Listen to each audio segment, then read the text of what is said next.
Kanchipuram Vakula silks, నాణ్యత మా ప్రాధాన్యత. మదీనాగూడ, మియాపూర్, హైదరాబాద్ లో త్వరలో శుభారంభం.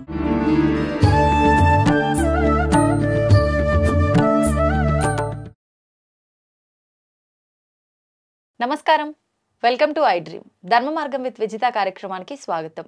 ప్రస్తుతం మనతో పాటు ఉన్నారు దివ్య విశ్వశక్తి పరివార్ ప్రచారకులు స్వామి ఓం స్వరూప్ గారు. ఇప్పుడు వారితో మాట్లాడి మరిన్ని మంచి మంచి విషయాలు అడిగి తెలుసుకుందాం. నమస్తే అండి. శుభం తల్లి. అయితే మామూలుగా ఆత్మలు అంటుంటారు. ఒక ఆత్మ శరీరాన్ని విడిచిన తర్వాత వెళ్ళే ఆ ఆత్మ ప్రయాణాన్ని ఆత్మయానం అంటూ ఉంటారు కదా. నేను కరెక్ట్ గానే చెప్పానా? కరెక్ట్ గా చెప్పావు. ఆత్మయానం అనేది ఎలా ఉంటుంది, ఎన్ని రోజుల పాటు సాగుతుంది? కొంతమంది కొన్ని రోజుల పాటు భూమిపైనే ఉంటుంది అని అంటుంటారు, కొంతమంది వెంటనే వెళ్ళిపోతుంది కార్యక్రమాలు అన్నీ జరగగానే అంటుంటారు. అసలు ఈ ఆత్మ ప్రయాణం అనేది ఏ రకంగా ఉంటుంది?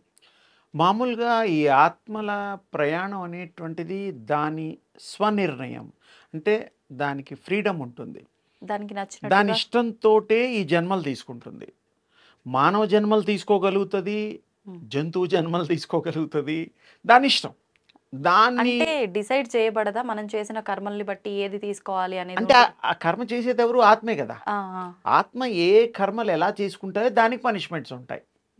మంచి చేస్తే మంచి, చెడు చేస్తే చెడు, ఏమీ చేయకపోతే ఇంకా సంతోషం, ఐడియల్గా ఉంటుంది. అలాగే ఆత్మలు సృష్టి ఆది నుంచి ఇప్పటి వరకు దాదాపు 200 కోట్ల సంవత్సరాల నుంచి ఈ ఆత్మలు, ఈ యొక్క లోకాలు, ఈ యొక్క యుగాలు ఇవన్నీ జరుగుతున్నాయి. అవతారాలు, దేవుడివి ఇవన్నీ చూస్తున్నాం మనం ఆది మానవుల దగ్గర నుంచి కూడాను. సరే, సింపుల్గా చెప్పాలి అంటే ఆత్మ తన్ను తాను నిర్ణయించుకొని ఈ యొక్క అవతారాలు తీసుకుంటుంది. మానవ అవతారాలు, స్త్రీ పురుషుల అవతారాలు, రకరకాలు వృక్ష అవతారాలు నేను దాని ఇష్టం. ఎక్స్పీరియన్సెస్ వచ్చి దాంట్లో చేయడానికి వీలైనటువంటి కర్మలు చేస్తుంది. అది అనుకున్నవే చేస్తుంది. దాన్ని నువ్వు ఇలా చేయి అనడానికి ఎవరికి అధికారం లేదు. భగవంతుడిని కూడా కోరుకుంటుంది, ఇంకా శక్తి ఇమ్మని అడుగుతుంది, నా పాపాలని పోగొట్టమంటుంది. అంతే. ఆ భగవంతుడు ఈయన యొక్క కర్మల చేత మంచి కర్మలు చేస్తే, నాన్న నీ కర్మలన్నీ అయిపోయాయి, దా నా దగ్గరికి వచ్చే అంటాడు. వచ్చేయంటాడంటే దివ్య శక్తిలో కలవమంటాడు, రూపంలో కాదు. దీనికి ఎగ్జాంపుల్ భక్త ప్రహ్లాదుడు సినిమా ఎవరన్నా చూసి ఉండొచ్చు కదా. అందులో హిరణ్యకశిపుడు మరి ద్వారపాలకులుగా జయ విజయులుగా విష్ణుమూర్తి దగ్గర ఉంటారు. వారు సరే శాపగ్రస్తులై ఈ భూలోకంలో ఇష్టమైన అవతారాలు 3 ఎంచుకో, లేకపోతే ఇంకా ఎక్కువ జన్మలు మంచిగా ఉంటే ఎక్కువ జన్మలు ఎత్తుకోవాల్సి వస్తుంది, నా దగ్గర రావడానికి, మళ్ళీ నన్ను చేరుకోవడానికి, మళ్ళీ నువ్వు పోగొట్టుకున్న శక్తి సంపాదించుకోవడానికి, శక్తిలో ఉండడానికి, నా దగ్గరలో ఉండడానికి అనేటువంటిది అర్థం. అప్పుడు నేను మిమ్మల్ని విడి ఉండలేను తండ్రి, నాకు తక్కువ జన్మల్లోనే నీ దరికి చేరుకుంటా, నీకు శత్రువు అయినా పర్వాలేదు. శత్రుత్వం దేవుడితో దెబ్బలాడతాడు ఆ 3 అవతారాల్లో. సరేనని ఆయనకి ఇష్టం లేకపోయినా దేవుణ్ణి అయిష్టపడేటువంటి అవతారాలు ఎత్తుతారు. అందులో హిరణ్యకశిపుడు ఒక జయ విజయుల్లో ఒకడు. ఆయన ఏం చేస్తాడు, ఎప్పుడు దేవుణ్ణి కోపడ్డాలు, దేవుణ్ణి అది ఇది ఎతుకుతూ దొరకపోవడాలు, మూల్లోకాలని జయించడాలు అవన్నీ మనం చూసాం. తర్వాత లక్ష్మీ నృసింహావతారంగా వచ్చి సంహరించేయడం, ఆయనలో కలుపుకోవడం, అదంతా సుఖాంతం అయిపోయింది. అంటే ఏమిటి ఇక్కడ మనం తెలుసుకోవాల్సింది? ఆత్మ ప్రయాణాల గురించి. దానికి లింక్ ఏంటంటే భగవంతుడి దగ్గర ఉండేటువంటి సత్పురుషాత్మలు అలాంటివి కూడా దేవుడికి ఇష్టమైనటువంటి వాటికి కూడా కలవాలి అంటే కొన్ని పరిశుద్ధంగా ఉండాలి, స్వచ్ఛతగా ఉండాలి, బ్యాడ్ థాట్స్ ఉండకూడదు, ఇలాంటివి కొన్ని. సత్యము మాట్లాడాలి, సత్యం ఆచరించాలి, సత్యాన్నే వీక్షించాలి, ఆ ప్రకాశాన్ని దర్శించాలి. ఎంత మనం ధర్మంగా ఉండాలన్నా ఏదో ఒక సమయంలో, అంటే ఇది కలియుగంలో మీకు అలా అనిపిస్తోంది. కలియుగం అంటేనే కళ్ళల యుగం, మంచి యుగం కాదు ఇది. అన్నీ మనకి ఇష్టం లేనివన్నీ జరిగేది ఈ కలియుగం. కలియుగంలో ఒకటే లైన్ చెప్తాను, ఇంకా రాను రాను ఇంకా కలియుగం మొదటి పాదంలో మొదలు అయింది అంతే. 5252 సంవత్సరాలు దరిదాపు. ఇంకా ఖచ్చితంగా మాట్లాడితే కృష్ణ నిర్యాణం తర్వాత మొదలైంది. 5125వ సంవత్సరం నడుస్తుంది. ఇప్పుడు ఉగాది వస్తే 26 వస్తుంది. ఇది 4,32,000లో 5,000 తీసేస్తే ఇంకా అంత బ్యాలెన్స్ ఉంది. 4,20,000 సంవత్సరాలు నిండిన తర్వాత ఘోర కలియుగం వస్తుంది. అసలైన కలి అసలు కాదు, ఇంకా ఇప్పుడు కలియుగంలో ఉన్న ఉన్నాం. మితిమీరినటువంటివి, మ్మ్. ఊహించలేనటువంటివి, అంటే చాలా ప్రభావం ఘోరాలు ఎక్కువగా. ఘోరాలు. ఇప్పుడు చూసేవి నథింగ్, ఇవే నథింగ్. నథింగ్. 6 అడుగులు 7 అడుగులు ఉండే మనుషులు 1 అడుగున్నర అడుగు అంత అయిపోతారు. స్త్రీలు పురుషులు లైఫ్ టైం ఇప్పుడు 120 సంవత్సరాలు. అప్పుడు జస్ట్ 8-9 ఇయర్స్ క్లోజ్. తల్లులు 4-5 ఏళ్లకే గర్భవతులై పిల్లల్ని కంటారు. వామ్మో. ఇలాంటి విచిత్రాలు జరగబోతున్నాయి. అంటే బ్రహ్మంగారి బ్రహ్మంగారు కూడా కొన్ని రాశారు. అవి వెంపల చెట్టుకే ఆ, నిచ్చెనలు వె- వేసుకొని వెళ్ళడం ఎక్కే అంటే అంత మరి ఎంత చిన్న మనుషులు. పిల్లలు, మ్మ్. అసలు ఊహించను, అసలు అనుకోవడం తప్ప మ్మ్. అది చూస్తే మనం మనసు వికలమైపోతుంది, చెల్లా చెదురైపోతుంది. వాస్తవం. కలియుగంలో ఇంకోటి మన అదృష్టవంతులం. ఎందుకంటే మ్మ్. ఎన్నిసార్లు మనం వచ్చామో 4,32,000 సంవత్సరాల్లో మనకి గుర్తుండదు. ఈ జన్మకి, ఆ జన్మకి, వచ్చే జన్మకి, మళ్ళీ రాబోయే జన్మకి. అంటే ఆత్మకి ఏమీ గుర్తుండవా? దానికి ఉంటుంది. తల్లి గర్భంలోంచి విడిపడిన తర్వాత మాత్రం దానికి ఆ పూర్వజన్మ స్మృతులు పోతాయి. ఆహా. అందుకని ఆ గర్భంలో ఉన్న రోజులు అన్నీ తెలుస్తాయి. దానికి ఎన్ని జన్మలు ఎత్తాము, ఎవరితో మాట్లాడాము, ఏమిటి పనులు చేసాము అన్నీ తెలుస్తుంది. అంటే శిశువు బాధపడుతూ జన్మించిన తర్వాత మాత్రమే అన్ని స్మృతులు మర్చిపోతుంది. పోతుంది. First cry baby. మ్మ్. అందుకనే మనం ఏం చేయాలంటే వాటికి ఎలా ఎలా పెరుగుతూ ఉంటాడో అలా అలా మంచి, అలాగే దైవభక్తి అవి నేర్పిస్తూ ఉంటే పూర్వజన్మల స్మృతులు కొంతమందికి రావడానికి వీలుంటుంది. చాలా మందిని ఈ మధ్య కాలంలో పూర్వజన్మలో జరిగిన గుర్తొస్తాయి. ఆ. అలాగే మనం పెంపకంలో కూడా దృష్టి పెడితే ఆ యొక్క తల్లి కానీ తండ్రి కానీ ఎవరిని కంటారో వాళ్ళని తప్పకుండా మంచి మ్మ్. విద్యావంతులు అవుతారు, మరి వారికి జ్ఞానవంతులు అవుతారు, మ్మ్. శక్తివంతులు అవుతారు. ఇప్పుడు ఆత్మకి ఇవన్నీ గుర్తుంటాయి, జన్మించిన మరు క్షణం ఇవన్నీ మర్చిపోతుంది అన్నారు కదా. అంటే ఆత్మగా ఉన్నంత కాలము స్మృతులు అన్నీ గుర్తుంటాయి, గర్భంలో ఉన్నంత కాలము గుర్తుంటాయి అని అంటే వెలువడిన తర్వాతే ఆత్మ లోకంలో ఉన్నంతసేపు వేరొక ఆత్మ ఇంకొక ఆత్మ ఇక్కడ ఒకవేళ సన్నిహిత్యంగా ఉండ స్నేహితులు బంధువులు అలాంటివన్నీ కలుస్తాయా? ఆత్మలు కలవటము మాట్లాడుకోవటము అవన్నీ ఉంటాయి ఆత్మలోకం. చాలా ఆనందించాల్సింది, ఆశ్చర్యపడాల్సింది ఇదే. ఇక్కడ మనం కొత్త వాళ్ళని ఫ్రెండ్షిప్ చేసుకుంటాం. అవును. కంపెనీ CEO లేకపోతే మినిస్టర్ పిఏ ఎవరో సమ్ ఇంపార్టెంట్ VVIPsని మనకంటే గొప్ప వాళ్ళని ఎవరి ద్వారానో పరిచయాలు చేసుకుంటాం. అవును. ఏదైనా పనులు అవ్వడం కోసం రకరకాలు.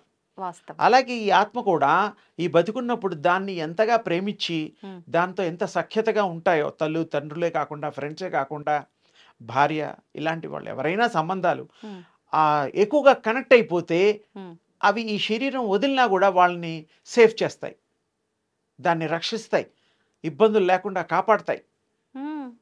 అది ఎందుకంటే ఇష్టపడ్డది కదా.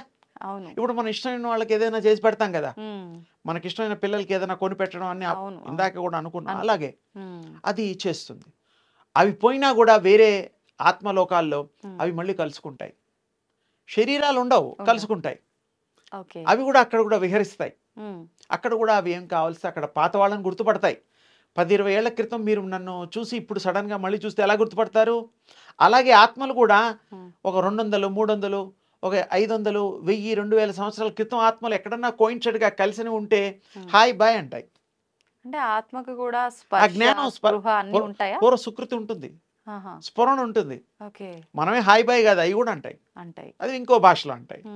అంటే మాట్లాడతాయి, అవి కూడా కన్వే చేయగలుగుతాయి. ఆ భాష వేరు.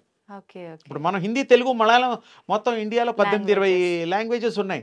మరి ఒప్పుకోవడం లేదు. దానికి ఎందుకు ఒప్పుకోం? దానికో లాంగ్వేజ్ ఉంటుంది. దేవుడికి భక్తుడికి కూడా లాంగ్వేజ్ ఉంటుంది. భక్తుడు చెప్పేవన్నీ దేవుడు వింటాడు, ఏం కావాలో అవి చేస్తాడు, ఏది చేయకూడదో చేయడు, ఆయన ఇష్టం. మన దగ్గర పనిచేసే వాళ్ళకి జీతం ఇస్తాం, నెలకోసారి సెలవులు ఇస్తాం. బాగా పనిచేసిన వాడికి ఓనర్ చేయాల్సిన బాధ్యత ఏమిటి? జీతం పెంచాలి. రోజు రోజుకి ఇన్ని కష్టాలు ఉన్నాయి, ఇంత పిరమైపోయింది, అన్ని ధరలు పెరిగిపోయాయి, పాపం వాడు ఎలా బతుకుతాడని మంచి CEO కానీ, మంచి సేటు గారు కానీ, మంచి ఆఫీసర్ కానీ, యజమాని వాడు ఇవ్వాలి. ఇవ్వకపోతే వాడు వెళ్ళిపోతాడు, ఇంకో దగ్గరికి ఎక్కడిస్తే అక్కడికి వెళ్ళిపోతాడు. వాడు కావాల్సింది కష్టపడటం, కష్టపడేవాడు ఎక్కడైనా పడతాడు. మీ దగ్గరే పడాల్సిన అవసరం లేదు. ఓ 2 రోజులు ఆలస్యం అవుతుంది దొరకడం. అంతే. అంతేగాని కష్టపడేవాడికి సుఖం దక్కి తీరుతుంది, హిస్టరీలో ఉంది. కష్టే సుఖే ఫలే అన్నారు.